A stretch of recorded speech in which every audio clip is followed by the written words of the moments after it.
So thanks to everybody who came out. Probably the earliest warehouse party you've ever been to in a while.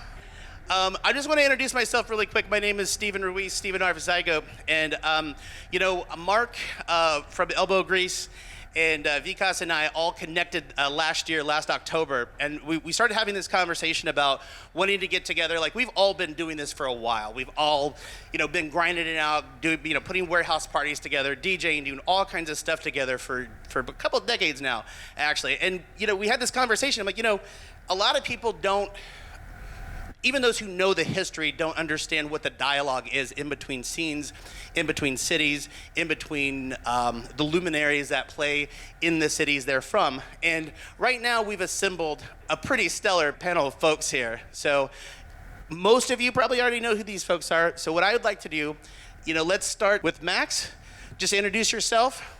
Tell us a little bit about you. Tell us a little bit about your label, and we'll move on down the line. My name's Max Watts.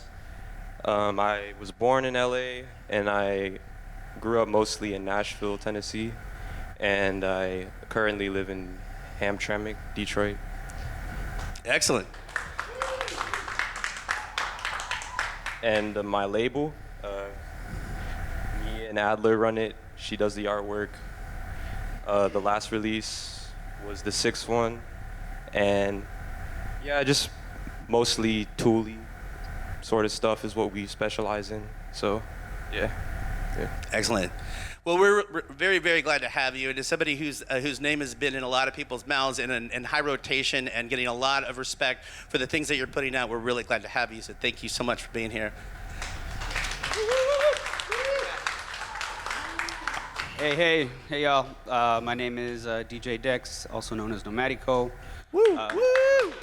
Thank you. Grew up in LA for the first 20 some odd years of my life. Then made my way to Detroit and linked up with Underground Resistance. Hung out there for a few years.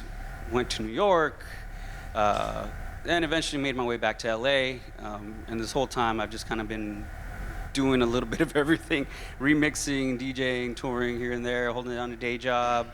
Having a family, you know what I mean, doing the whole thing. I still work with Underground Resistance on gigs, occasional remixes, a lot of brainstorming and planning on stuff, a lot of behind the scenes stuff. And I run my own label called LAxD, which you can get a t-shirt there you go, and some records.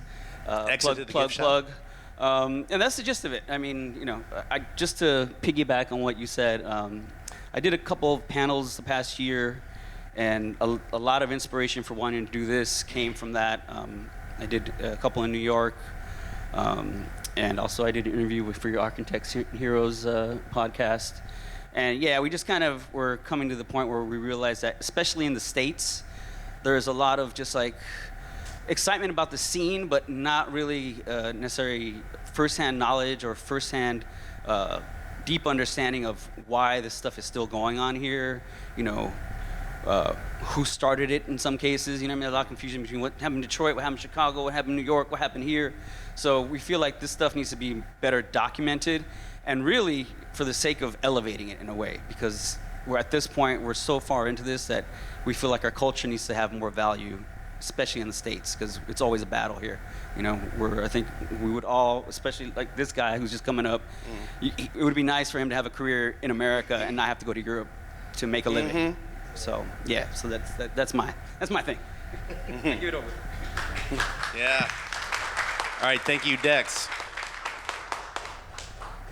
Speaking of moving to Europe to make a living.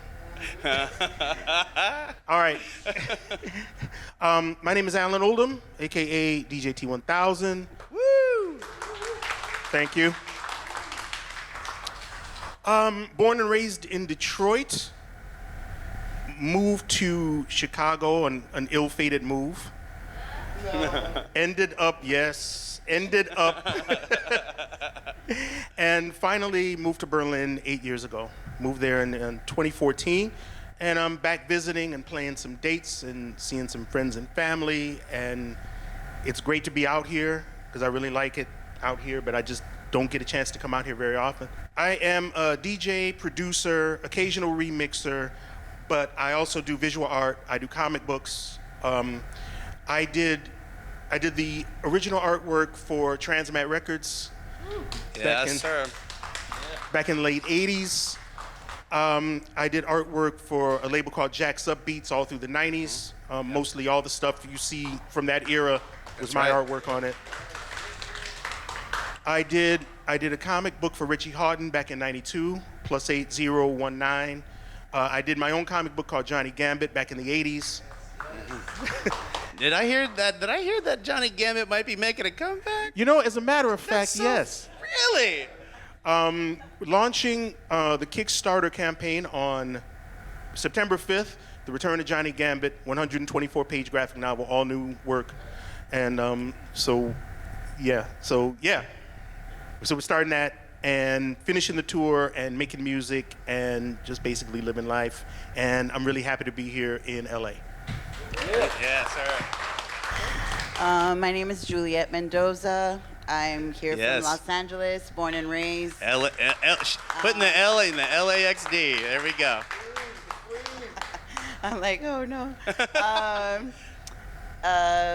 Been in the scene since I was 13, mainly in the dancer perspective, and was really, how can I say, was really moved by this, by the culture, the music, the DJs, the spaces, and I'm on a journey to find the spiritual connection still.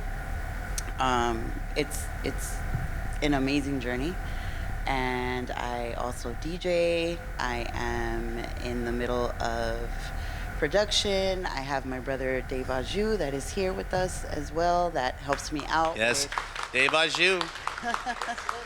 With a lot of the mentoring part as well, and I have some other mentors as well, and I just want to keep the culture alive. And yeah, I've been around a lot of the scenes from a very young age, and have a lot to say. I'm Claude Young. Claude Young. Yes. I just want to start out and say it's always an honor to be in LA. This place is really special to me because my dad was a DJ back in the day, and I just lost him recently. And he actually came out here and he worked in radio for a while. So it's like LA is always like really special to me. But I'm born and raised in Detroit, radio DJ, producer, composer. Born and raised in Detroit, lived in England for 10 years, lived in Scotland for 5 years, lived in Japan for 10 years after that, and I just been back in the States for like 6 or 7 years. Yeah, I'm just like a sonic explorer. I do all kinds of music, like house stuff and orchestral stuff and hard techno, and yeah, I'm just like one of these people trying to find himself like everybody else. Like I'm just selfish like that, just constantly kind of exploring stuff, and I feel really fortunate if people like this stuff, then which so far they have. So like, thank you guys for Excellent. So, needless to say, we got a few heavy hitters at the table right now, and I'm just super honored to just be a part of this in any way, shape, or form. And I'm really glad that we've been able to kind of move from just going to the parties to having a dialogue about what's going on, about what's really going on, about the history of what this thing is about what this culture is about, and then sort of like what happens next. What are we doing next? I mean, I think for me, the pandemic really kind of took everything and flipped it upside down, the whole worldview about how things are. And it also got me to think a lot about, like, a lot of what our culture does is very DIY. We did this tonight. There was a gangload of us in the alley waiting for the venue to open, load stuff in, put the sound system together, put the shit on the wall. Like, everything is like hands-on, very hands-on. So I'm curious about, like, for those of you who've been in this for a while, like, when you got started, when you first started getting into this, like, how much of it was about literally DIY from the ground up, just just making it out there with your art, with your music, with just yourself as sort of your own champion? I think it's just part of it. Like, there's no, you know, I mean, we're talking about, and, you know, I feel like the old man before the internet. You know, we used to go to the shop and everybody had their homemade flyers, not homemade flyers, but, you know, everybody had their flyers that they made off at the Kinko's, you know, the copy center or whatever, you know. I mean, that's the backyard party scene. That's, you know, that's kind of like my introduction to DJing and partying and this whole crazy culture. But, you know, so basically, I think at some point the DIY thing teaches you a lot about, you know, how to do things the hard way. It humbles you, and it definitely can shape you to go in a specific direction depending on what your aptitudes are. You know what I mean? I've always said that the best promoters are probably usually the worst at setting up sound because they're good at talking to people, they're good at getting everybody in the door, but have them sit there and like figure out how all this shit connects together. Yeah, just go, you know, go get the people in the thing. So yeah, DIY, I think it's you know, just like other scenes, punk, hip hop, you know, this is all street culture, man. It's there's a lot of overlap between all these things. So I can't emphasize enough how much just doing it yourself and not giving a fuck if you're gonna make something out of it or if it's gonna go anywhere or any of that. You know, none of that really matters. What matters is, do you have the passion? Do you gonna get knocked down? Are you gonna get back up? You know, all that. That's what matters. And that the DIY ethic is I think it's fundamental to all this stuff.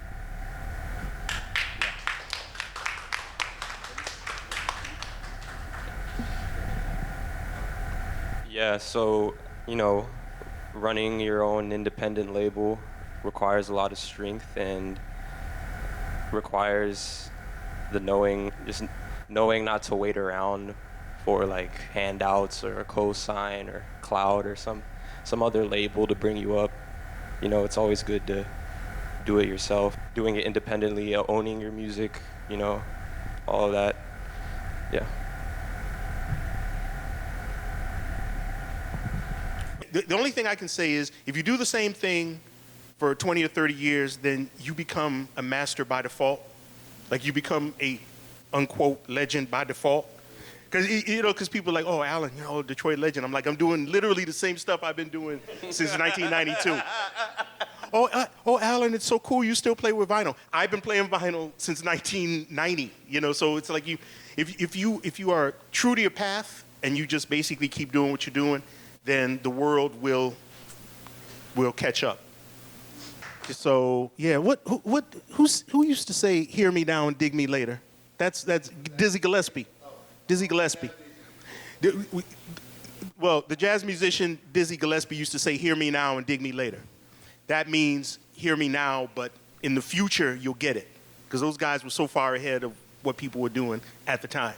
So, you know, as Claude, we were talking outside, and, you know, Claude just basically said that this is still jazz. Oh, yeah. And, you know, we're still the players. We're just the new ones. So, yeah. So, yeah, there you go.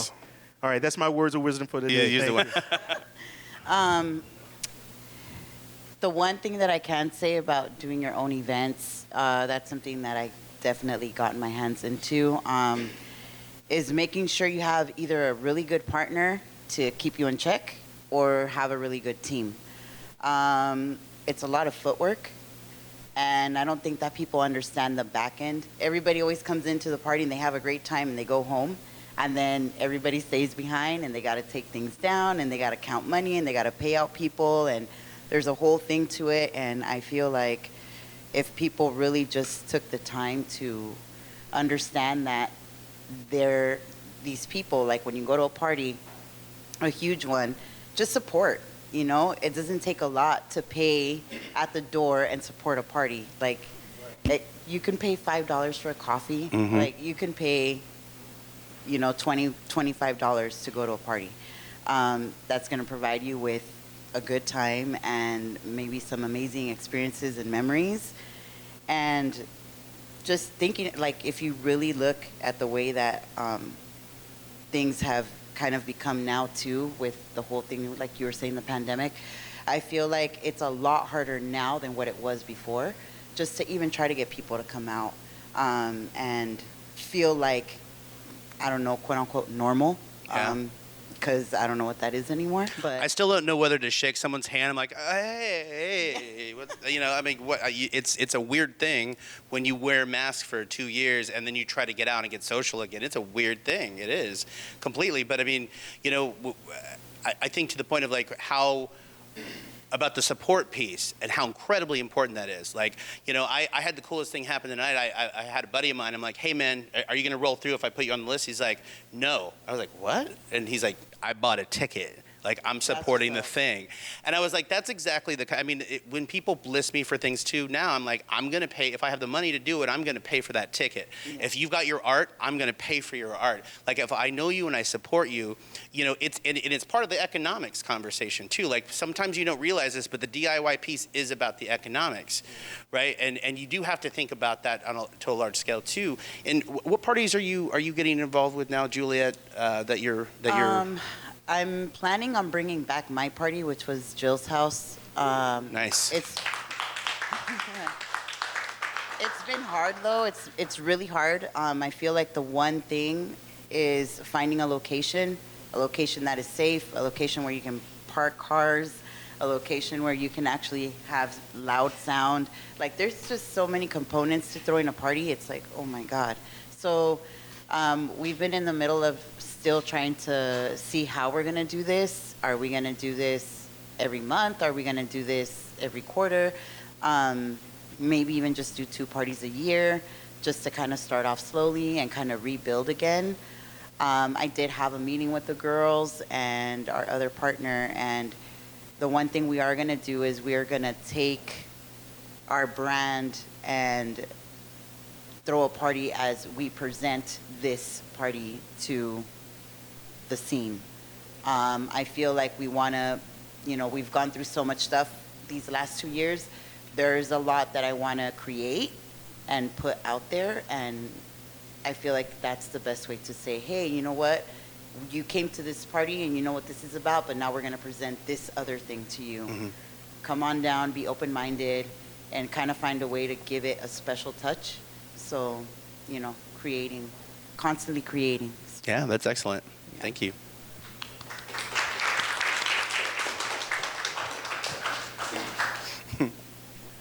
Oh boy, I think I'm one of the only people who's not thrown. No, that's a lie.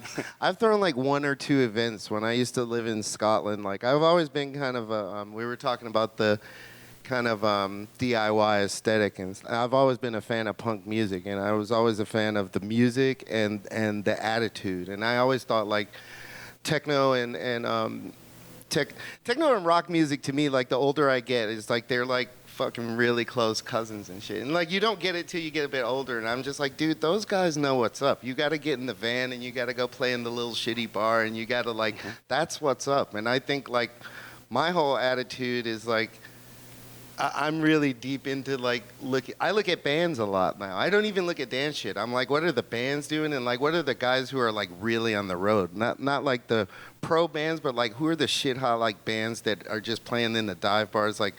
Because I think that's who you learn from, because like they're doing it, like they're doing the thing that lasts forever. Like it's a constant. It's like house music. Like techno's a thing that kind of comes and goes, but like with house music, it's because it's a cousin of disco. It's like a constant in people's lives, like generationally. And like I look at our stuff as more like art house type shit, and it's but I think it's really cool. Like I think you have to have that kind of thing that's on its own thing. So I just kind of look at it like that, you know what I mean? I'm like, what are the rock guys doing? Because like that's how you fucking survive. Like that's the real deal. Like you got to go out there and just lay it out like every show, even if there's like 5 people there. Because Al, seriously, have we not all been there from the beginning? Like, and you go do like a 10-person show, or one of the most famous parties that I ever did was like in somebody's basement. Like we got snowed in. You know the one because in Ohio, like in somebody's basement in a snowstorm. And me and Mike Clark, like and people 25 years later, they're still talking like.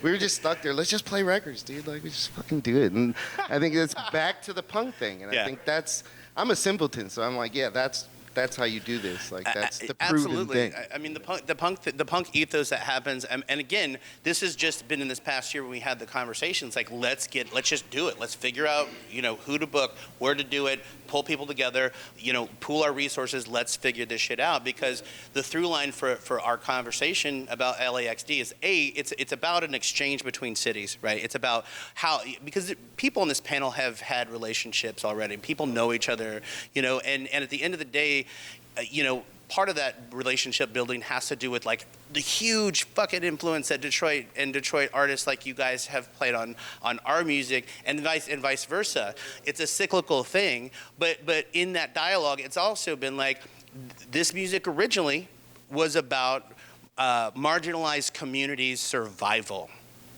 It was about marginalized communities creating against an industry that did not give a shit about whether they were heard or seen or not. So it's that punk rock ethos is about, I'm going to have my stuff, I'm going to put it out there, and the people that need to find it will find it, right? And I want to talk about a little bit like the through line of when this is about also bringing back the focus on the fact that this music comes from people of color. This comes from black folks, from brown folks, from people who've been doing this for a long LGBTQ, yeah, 100%. Disco, house, techno, it's all a continuum of this same thing. And, in your experiences, everybody on this panel, like, there's all of these parties that are out there. You're like, oh, the DJ's getting $500,000 and is gonna throw cakes, and I don't want to talk shit. People have their thing, whatever. There's pop music. It's fine. It is what it is. But there's no sense of like, in that sort of larger dance music community, a conversation about the origins. Not nearly enough. And I hope that we get to start that dialogue a little bit today. But in your experiences, everybody collectively, as you're getting out there, as you're touring and you're playing, like, what are your personal experiences with this? About what people know and about the history, about the real history of dance music. I know that's a big topic. We could do a whole nother panel. So LAxD 2 is going to be coming.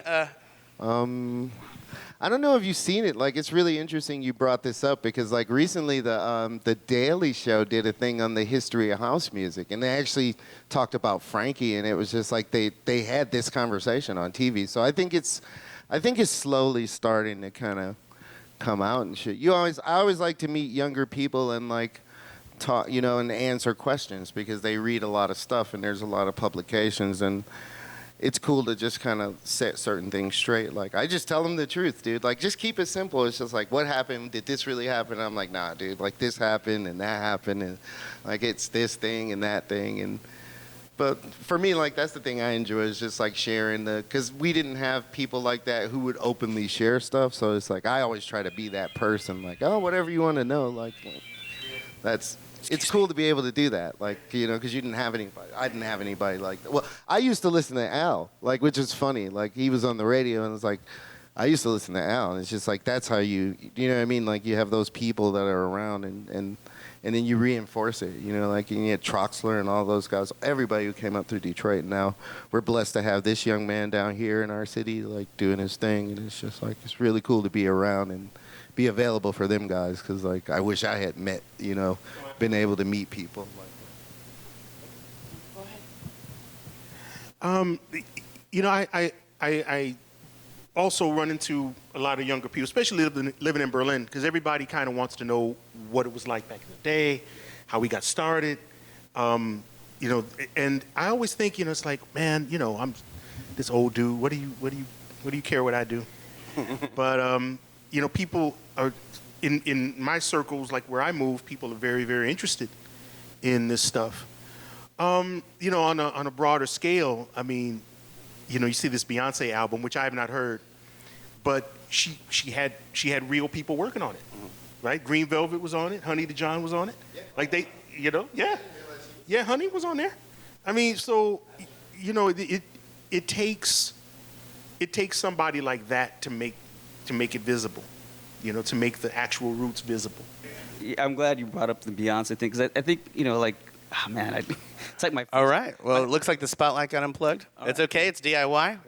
But it's like, all right, we were what, like 30 years, 40 years into like DJ culture and dance music, and we're still having these discussions about who did what when and who's the real thing. And it's like, okay, so that means that there's a gap in like just basic common knowledge about this stuff, because people know like how hip hop started, right? I mean, you ask your average person, they're like, oh yeah, the Bronx, New York City, blah blah blah. They'll give you the whole spiel. You know what I mean? But Yeah. you ask your average person about house music or dance music or EDM or whatever it is that the vague descriptor is for most most people, and they're not gonna give you much detail, you know. And maybe that's quote unquote our fault, you know what I mean? But the point. So let me Yeah, ask you though, saying. like, Yeah. at what point is it about the underground? You know, getting more people in the mainstream exposed to the underground, or is it about the mainstream finding the underground? That's the question we're all trying to answer, I think. Yeah. You know what I mean? You know what I mean? Yeah. I mean, and you know, again, we're sitting in a warehouse here in I guess what would be considered an illegal venue. You know what I mean, by most standards. DOI. And you know, going back to what we were talking about earlier, you know, I mean, you got to move to Berlin, you got to go to Europe, you got to go do this stuff, and you know, over there they're selling alcohol at 7 a.m. It's not an issue. Right. You know what I'm saying? So, and over here we're like, if we get a liquor sponsor, people are looking at you, oh, you sold out. Like, okay, so how does this work? You know what I mean? Like, how does this add up? You know what I'm saying? So I think that's kind of like the part of the challenge that we've all kind of just learned to live with and learn to deal with. But yeah, I kind of feel like we're kind of like peeling back the covers or looking under the engine now and trying to be like, okay, well, what the hell has really been going on? And, you know, why are we having these kind of like, you know, exchanges with people when, you know, we kind of feel like, you know, it should just be common knowledge about, you know, the roots of dance music. And it's not, you know what I mean? But, you know, this stuff has to be repeated for multiple generations. Mm-hmm. Yeah. It's just one of those things that has to be constant. Oh, my bad. You know, it just has to be. It has to be repeated. You know, it has to be. You know, there are certain things where you know these new people. You would think it's common knowledge. You know, in terms of like politics, just normal stuff. You know, and they just really do not know. So this stuff has to be constantly reinforced. You know what I mean? And people right. Yeah. And people have to find this because it's not for everybody. You know, I mean, there's no lyrics and things like that. And, you know, it's just just my basic opinion that, you know, the reason why you have rap and hip hop as opposed to Detroit Techno is because, you know, rap and hip hop, you know, they feed into America's narrative about black people and about brown people, you know, like negative stereotypes. But you look at the story of particularly Detroit Techno. I mean, I can't speak for any other scene, but, you know, these are intelligent young black men who created a whole new style of music because there was nothing going on where they lived. Mm-hmm. You know? Yes. Yep. Right? And, you know, this is not the narrative that sells. Mm. You know? In fact, it's the narrative that's suppressed. Mm-hmm. Because these people did not need a record company. They did not need anything. You know, they maxed out credit cards, you know, did whatever. Still maxing. You know, and still maxing out. Still maxing. You know, and it doesn't feed into the narrative. Therefore, it's not, you know, so you have a thing where in Europe it's respected, but then that's any avant-garde black music is respected in Europe. You know, I mean, That's why the jazz guys had to go there. the jazz guys, you know, Ornette Coleman, Don Cherry, all those guys had to go there, never came back. It's crazy. Well, no, Don Cherry never came back. Ornette came back.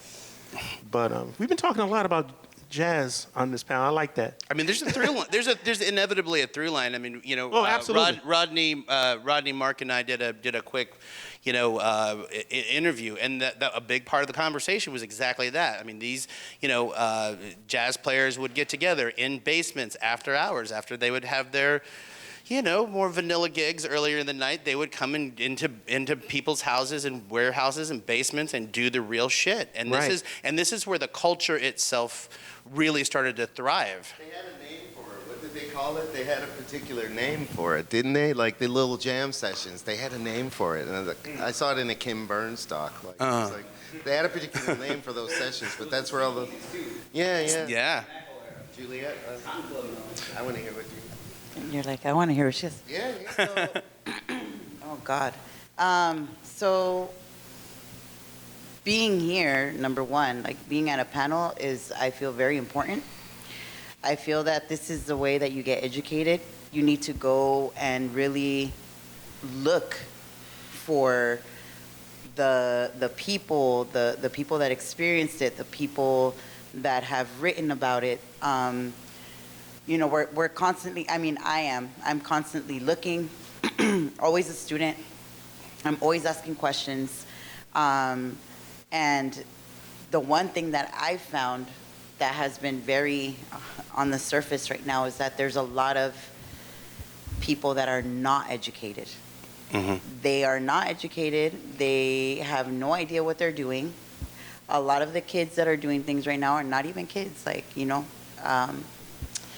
they're doing it because they think it's a fast way to fame. They're doing it because it's a brand. They're doing it because it's a fashionable thing.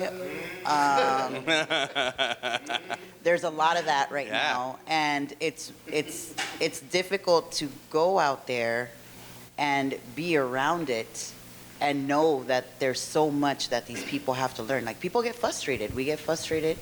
I've had many conversations with some of the people in this room about these things, and you know, it's like, what do you do? Do you stay stagnant because of all this stuff that's going on, or do you keep pushing yourself and motivating yourself? And how does that happen? You know, it's a very difficult thing. I come from the dance world, and for us, when you go to a dance class, you're gonna get taught the basic house dance movements, who taught them, where they came from, and we will tell you, if you want to learn this dance correctly, you need to go to the Mecca, New York City.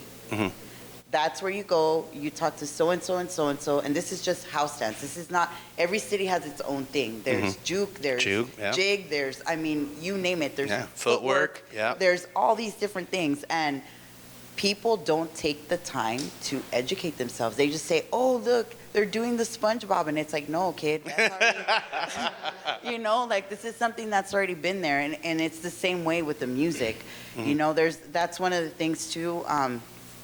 One of the things that I do in the dance community is teach a musicality class and educate these kids that are dancers in the scene that are coming forth and wanting to learn this house dance culture. And we teach them, like, this is where it came from. This is the difference between this and that. This is European techno. This is Detroit techno. This is soulful house. This is deep house, you know, and what we do is we take them on a musical journey through dance with these different tracks, you know, and then they learn to hear with their ear the difference between these different genres of house music.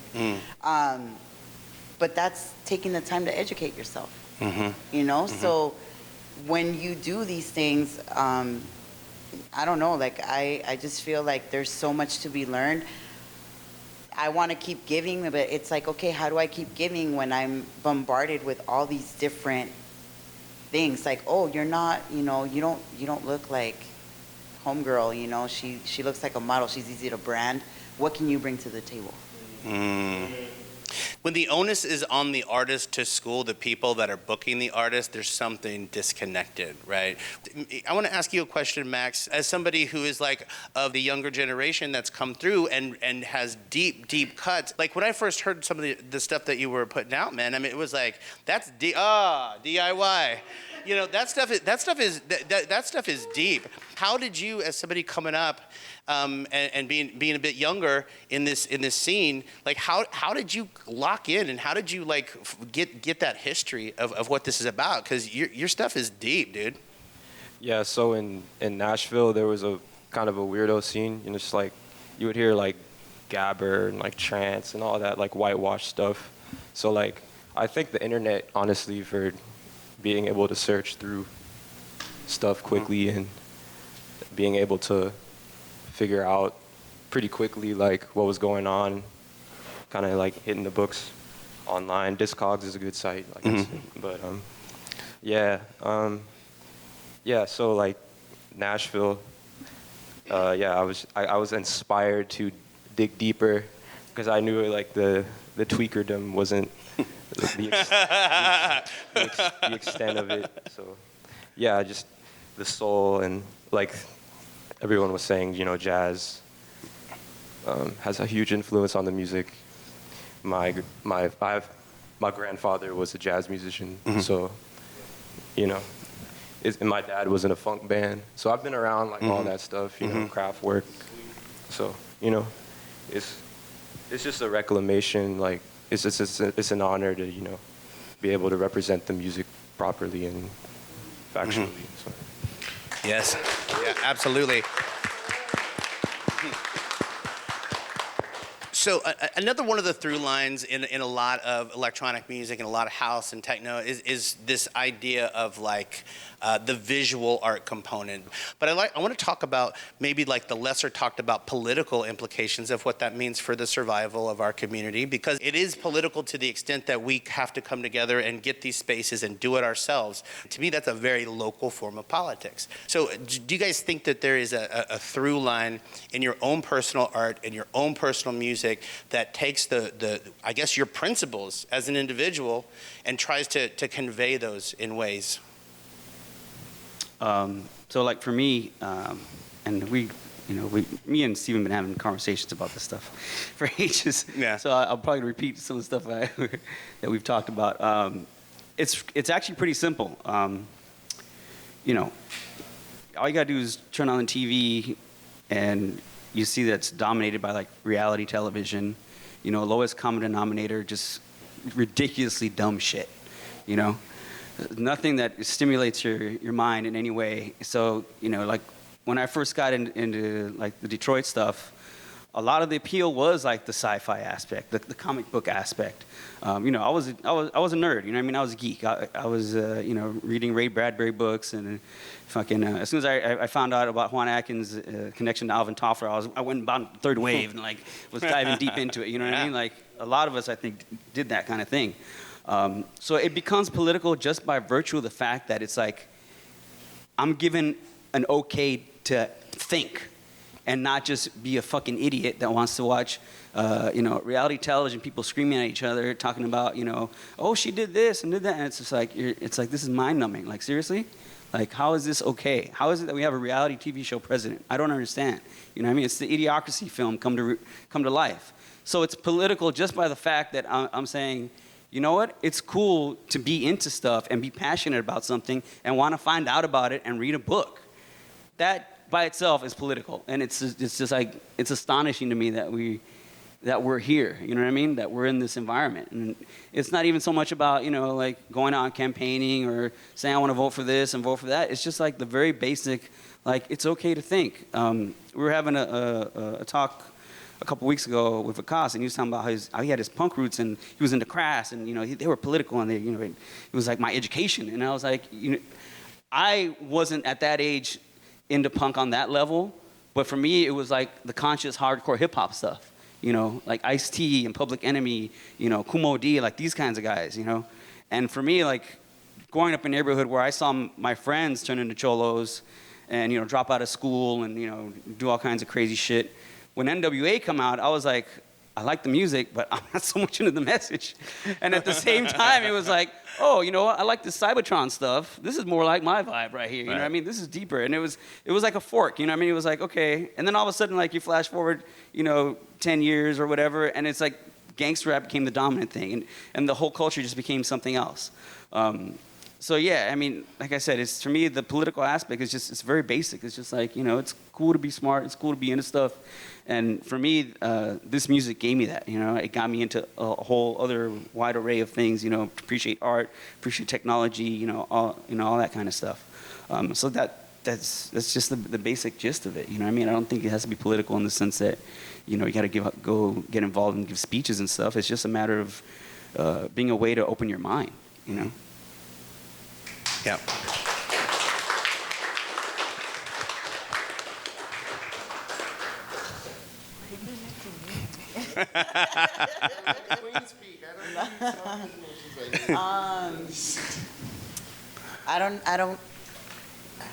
So I'm really big on not watching TV. I do watch Netflix though. Sorry. I binge watch stuff sometimes. But the one thing that I can say that is important to me is because this world has its great cloud in so many different places, I feel that it's very important to, when we play music or make music, one big thing for me is making sure that I do it with intention to either help heal, cast spells. So, that's a very deep thing, because for me, I feel like a big thing is the English language is a spellbound language. And so we have to be very careful of what we say also, because it's the same thing back and forth. And so I feel that it's very important to put intention into what you're doing. So when you play music and you go out there and you know, like every time I go and play a set, I make sure that I set my intention before I play. Whether that's a prayer or just putting it out there and saying, hey, I hope that everybody releases whatever negative energy they're holding right now. Different things like that. I just want to tap into that other realm because it is a spiritual thing. Music is definitely a spiritual thing, and we're in a spiritual war, so yeah. Yeah.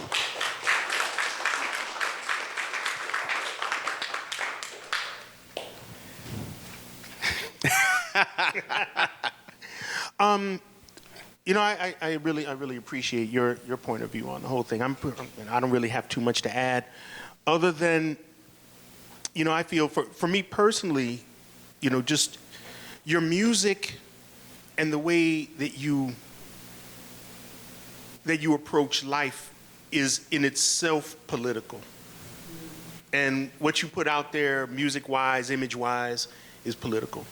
And what it is with techno, for me, is that you can actually project your own aesthetic out there, and you can basically make your own entertainment. You know what I mean? One of the great things, going back to the early days, you know,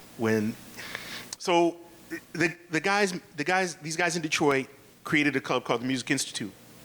It was Alvin Miller, George Baker, Shea Demier, and Derek May was one of the residents.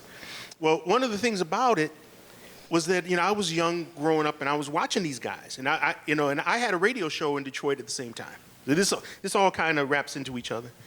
So, you know, I think Claude was on the radio at the time, and Rich. They had mixed shows at WHYT, and then I had an actual show where I talked, you know, like a host.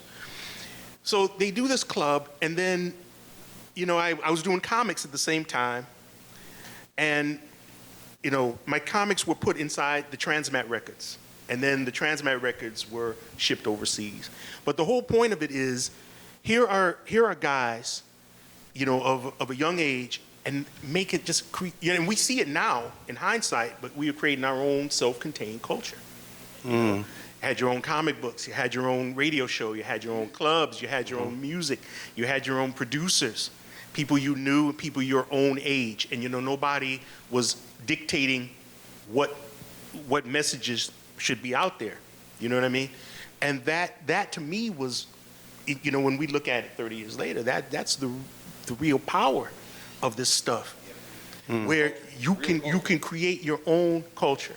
You know, graffiti dudes, you know, just anything. I know guys who are chefs. You know, I know guys. There's a guy. He records under the name P. Leone, and he's got some really banging tracks out there. You know, this man owns a pizza parlor in New York. That's awesome. And he's an actual techno DJ, but he owns this pizza parlor. He's making pizza. See, you know, so basically you can do anything. Right. You know, and you can. That to me is what it is. You know, just that's the politics of it. You know, it's very self-empowering. You can do anything. You know, so that's kind of how I look at it. I'm like you. I don't try to ascribe it to any political party or making speeches or anything like that. I don't like to force my beliefs. on anyone, but it's just the fact that you don't have to do what everybody else does. You know. On the point of creating your own universe, though, you are uniquely positioned to do that because your visual aesthetic is all over like some legendary records. Your artwork, what you do creatively, visually, you know. And I know you're a visual artist as well, right? You do creative direction as well. You know, Dex, I know you work in IT, and so you know a lot about systems and things. I mean, there's a whole set of skills that are part of a wider, you know, tools in the toolbox, if you will, but to create your own world in that way, like how has your visual art, you doing that work, had a dialogue with your music creation? You know, I always kind of look at it like it was two divisions of the same company. You know, you have the music division, you have the art division. You know, a lot of people feel like, well, you know, they should play into each other more. But, you know, I've done soundtracks to my comics, things like that. But to really fuse it, that sort of thing, you know, effectively, you need like big budgets. I mean, obviously, you know, you got guys make like that Ken Ishii video from back in the '90s. You know, come on, man. Yeah. Who can afford to do that? You know. The Weeknd now, you know, he's the only one that's yet. Right. That was outside of the Ken Ishii thing. Yep. He was the only one that did, and that's a interesting story about that. Did you know it's a black-owned anime company in Japan? The guy is like there. And he's, Are you serious? yeah, I had no clue. that Weeknd video. See, this is what I'm talking about. Yeah. You know, this guy is actually doing it. You know, but as far as my art career in this, I basically look at it like I was in the right place at the right time, and you know, I knew the right people, and I did some artwork for the right people, and people saw it, and then that led to more. You know, I don't ascribe anything like mystical to it. You know, I just, you know, some guy asked me to do a label for his new record label, you know, label art. And I did it, and then next thing you know, this label is classic, the record is classic. Who knew? You know what I mean? Yeah, timing. So I was just basically in the right place at the right time a lot with my art stuff, and I kept pushing it also. You know. For the rest of the panel too, like how has the visual component and the presentation of what you do, how does that impact that work? Like how involved are you in the visual parts of the work that you do? We can start with Max and work down the way. So Adler, my partner and the person I run the label with, she does the artwork. We laser cut it on the linoleum blocks and made stamps, and then just did it on the white label. And yeah, we've been. It's cheaper, and yeah, it requires work, but it's definitely worth it in the end because it just feels good. But yeah, we just keep it pretty simple, but we try to keep our concepts pretty, pretty cool. So Cool. Dex? Yeah, so I basically learned by actually doing label art. I did a few stuff when I was at Submerge. We did this thing called Los Hermanos, and I was pretty much the one doing all the labels. Yes. Thank you. Yes, sir. And you know, it was always kind of it goes back to, you know, our big brother Mike Banks. Yes. He's a low-key marketing genius. Basically, you know, a lot of this. Each record is like a world in itself. That's basically his approach. You know what I mean? Like the Sonics are the core of it, but that label art, he always looked at it as a tiny little film, a snapshot. You know what I mean? Something that you could just really, you know, be really deep into. And it could be a lack of things. You know what I mean? Like he did a record called Code Breaker, and the idea was to decipher the code in the record. There was these little bleeps, and it was Morse code. Yeah. Yeah, so you're like, okay, the label art was very basic, and you had a little hint about what you were supposed to do, you know, Drexia, you know what I mean? All the artwork for Drexia is legendary. I'm saying like, hey man, new Black Panther movies, it's straight up Drexia, man. All the underwater scenes, I'm like, whoa, you know, I'm like, whoa, like for real. So yeah, I mean, and this is just the label art. You know what I mean? There was no budget to make a movie. There was no budget to do, you know, and there was no distribution or any kind of avenue to like publish a video or even like a DIY. You know, that was a whole nother level of production required. So the label art became your way to get your idea out. You know, it's your moment to like encapsulate whatever thoughts you had about the music, whether it happened while you were making it or after, whatever. You know what I mean? The point is that's your chance to do it. So the label art, you know, his comics. I mean, that was the postcard. You know what I mean? Yeah, I mean, I can't overstate it enough. You know, that's your opportunity to express something that goes beyond the music, or express something that perfectly describes the music, if that's what you want to do. Right. Oh dear.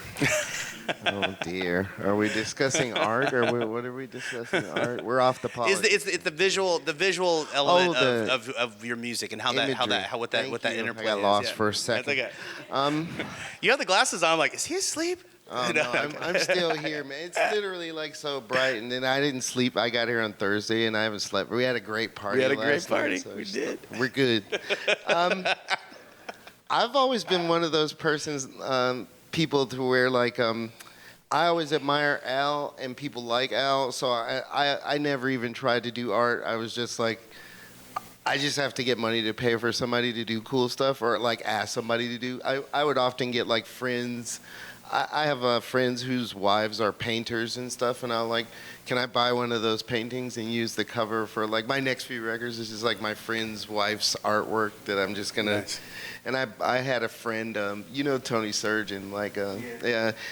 Do you know the Creans from Ireland? Yes. Yeah, Trudy. Yes. Yeah, like my buddy's wife in Ireland, like she's an amazing graphic artist, and she does painting and acrylics and stuff. And like I owned a few Trudy Crean pieces, and I never got to use it for my records. And then Tony did it, and I was like, shit, I can't do it now. So it's.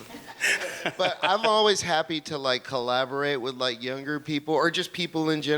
Like I'm more like into the ideas and like everybody doing their thing. I used to try to do everything myself, and now I'm like, I can't really do that. Plus, I like your stuff, or I like your stuff, or I like your stuff. So like now it's so much easier to ask people to do stuff. Before it was almost disrespectful or something, and now you can just like, dude, I really love your stuff. Like, so I'll do a track for your thing if you give me if I can have an image for label art or something. Like, how do you deal with it, Juliet?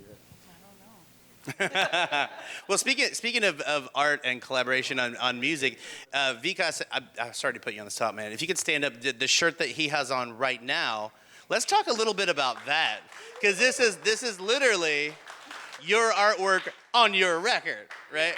This is just a T1000 Joy on a Claude Young record. Let's talk about that for just a minute. That's like one of the highlights of my career, because that was I did a record for a label in Holland, in Amsterdam. Like my first kind of records, kind of harder techno stuff, was like released through DJ DEX, and I was like really fortunate to be able to release on that label. And I was like, Al was the first guy to actually from Detroit to release on there, and he actually did all of the artwork. So it was like really cool for me to be able to even be on there, and then to have a Al and Oldham artwork that, you know, like was really, really cool, because I knew I couldn't afford it at the time. So it was like really cool to have one without having to pay the big bucks for it. That was. It wasn't big bucks yet. It was 92.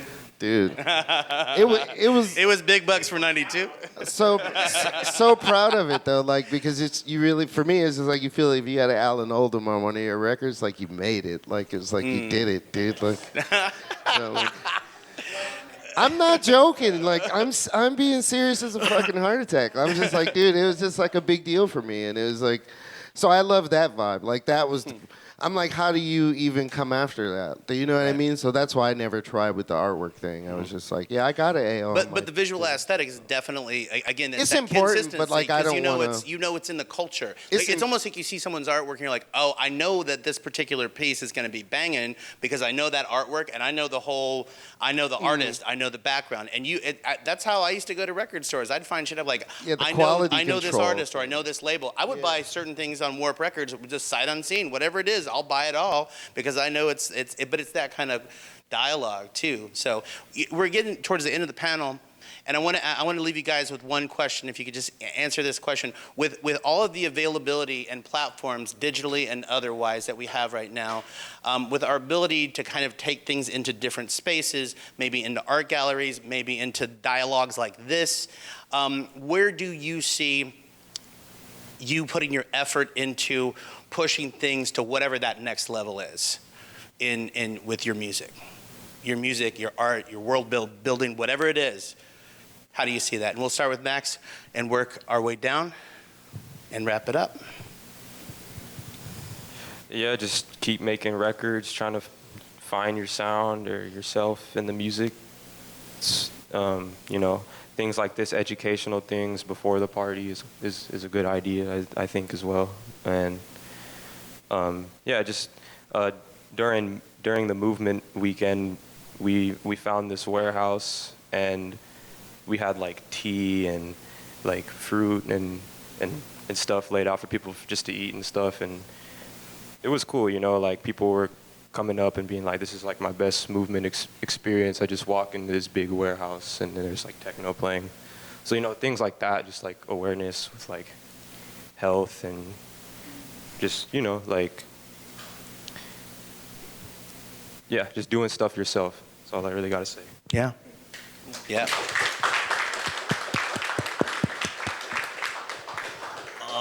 Loaded question. So last October, I was lucky enough to get invited to this program put on by the New School. They have this division called the Viralist Center, where they engage artists who are kind of like socially and politically involved, either directly or just by virtue of their existence. And they made Underground Resistance an artist fellow for 2020 through 2022. So we went and did a panel, not much different from this, which is part of the reason why I was like, yes, we need to do more of this. And it was really eye-opening for me, especially the night where they had like this reception for the artists, because, you know, we're in New York, in America, and this is the kind of thing that we're used to like seeing more in Berlin, in Europe. And it was kind of like, is something changing here? Because I literally found myself around people I'd never imagined myself hanging out with. Really affluent, like high society artists that have been in New York for like 20, 30 years. Like it's a whole world that I never imagined myself being in. And we're like in this plush loft on the Lower East Side. And people are like genuinely interested in what we do and why we do it. And it was like such an eye-opening thing. You know what I mean? Like, this shit is real. You know what I mean? It's like you're grinding away for like the longest and you're just doing it again because you want to and you're passionate about it and that's it. But when you get that kind of like recognition, like people see you, like that matters. You know what I mean? And especially when it's people that look like you, you know what I mean? Like there was a whole contingent of like the brown and black guys hanging out. We're like, yo man, we got in this motherfucker. You know what I mean? And you know, it's just it's a trip. So yeah, I think, you know, we're having a lot of discussions like with Cornelius Harris and Mike Banks, and we're kind of like, there's maybe a foothold here to try to do bigger things that should have been done, you know, 20 years ago, 25 years ago, but we can now do it without having to explain ourselves. You know what I mean? Like it's coming from a place where people want to know, people are curious, they want to understand, because it's like, again, it's like this thing, like we were saying earlier, these young guys who, against all odds, decided to do something that most people don't think they can do, which in itself is, you know, pretty insulting, but okay. You know what I mean? It's, you know, I like to tell people that I was watching this news headline came up not long after Nipsey Hussle passed away. And I was like floored by it because they made a big deal out of the fact that he like put together his own computers. And I'm like, okay, so what, he can't, why wouldn't he be able to put together a computer? Like, it's not that hard. Like, you know what I mean? Like, there's like rich kids going to code camp when they're like 7. Why can't a grown man know how to, you know what I mean? Why is that a news headline? Yeah.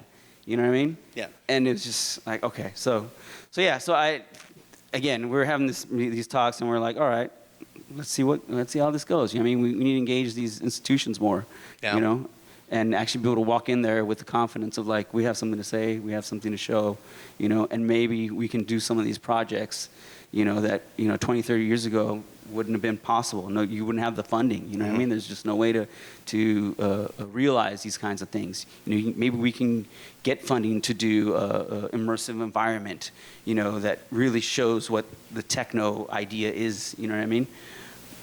I don't know. That's kind of like the final frontier. That was a good last word. I was involved with something similar to that. I was involved with the Goethe Institute, which, those of you who don't know, the Goethe Institute is basically, it's a German entity that their mandate is to kind of spread German culture all over the world. And they have outposts and, you know, everywhere. They have a Goethe Los Angeles, Goethe Chicago.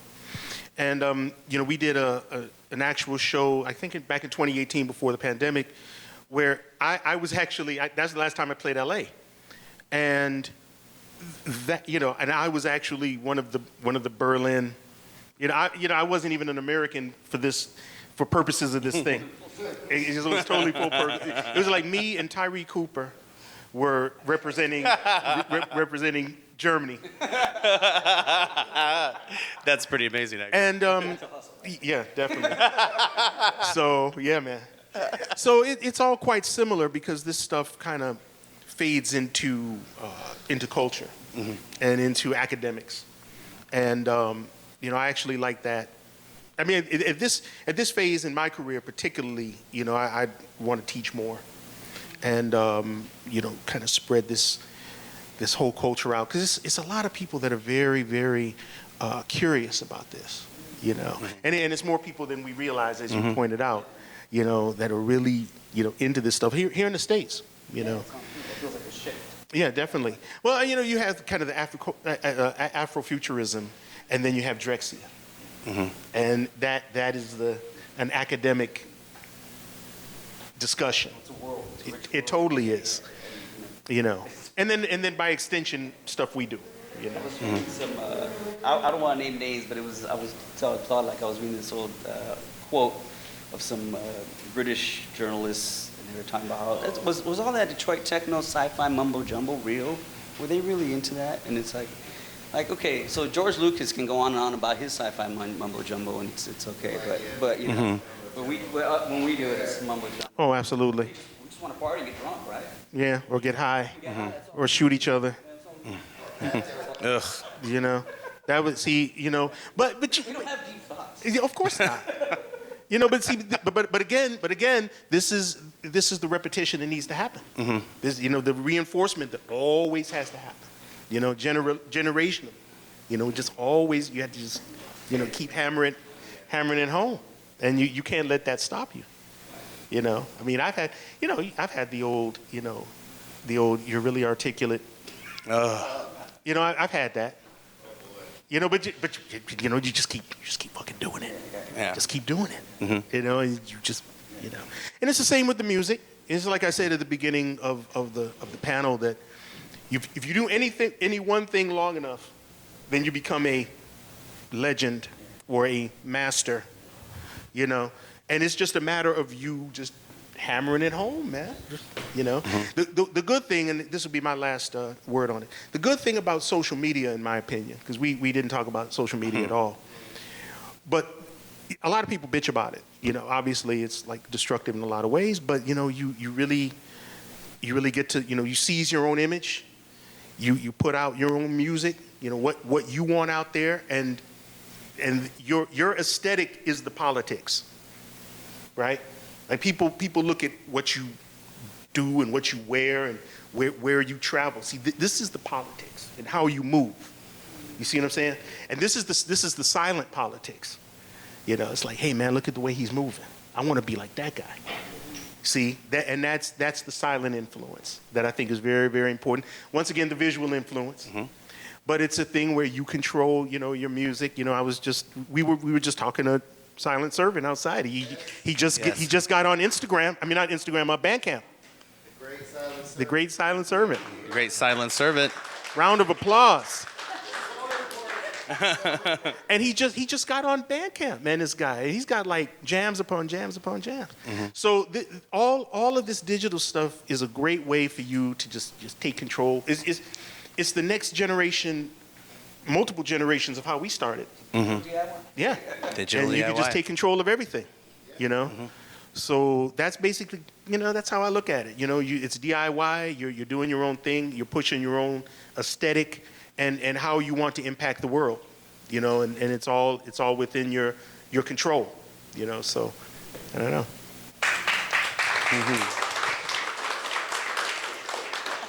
Like, I have to talk after that? Oh my gosh. No. So, I guess my direction with what I want to do moving forward is educate. It's more on the educational, but also not just educational in the sense of knowing your history and knowing where things come from and all that, and speaking to certain people. I also feel like educating yourself with, when you're on tour, how do you stay healthy? What do you do when you're in a place where you can't find something that you need to eat, or when you're in another country and you need medical help? What do you do? Like, there's so many things that happen when you travel that a lot of people don't speak about, and I feel that it is very taxing on the body. So I have a project that I'm working on to hopefully happen next year. And I'm trying to do a artist retreat for education, health, and mental health. So, That's great. Yeah, and that takes a team. So we just started kind of talking to different people, and it's awesome to do things like this because I get to learn more about other places and people that have done a lot of amazing things, and kind of bring those worlds together too, so people can learn the history and education, and also do things like production classes, and there's so much that we can do with this thing. So yeah, that's what I plan on doing. That's great.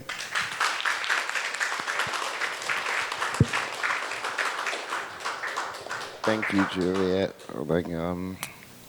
I just want to say thanks to everybody for coming out here today. It's like really touching, just because for a long time we could never even get anything like this, so it's like really special, and I just want to continue to be a part of these things, and really just for me personally, it's just like to be available for people, you know what I mean, like just to, we were all talking about this like outside, and it's just like to be the person that you didn't have when you were trying to navigate all of this stuff, and like I'm just really into that. So like personally, like that's been a big focus, and I'm just really honored to be sitting here with that young man down there, and like like it just, that's like my personal mission. I'm like, I just need to be around just in case. You know what I mean? And I feel good about like that, because I think it's important. Like that's where I feel, that's where my head is. It's just like whatever comes up, like I'll be here, and if you need to ask, then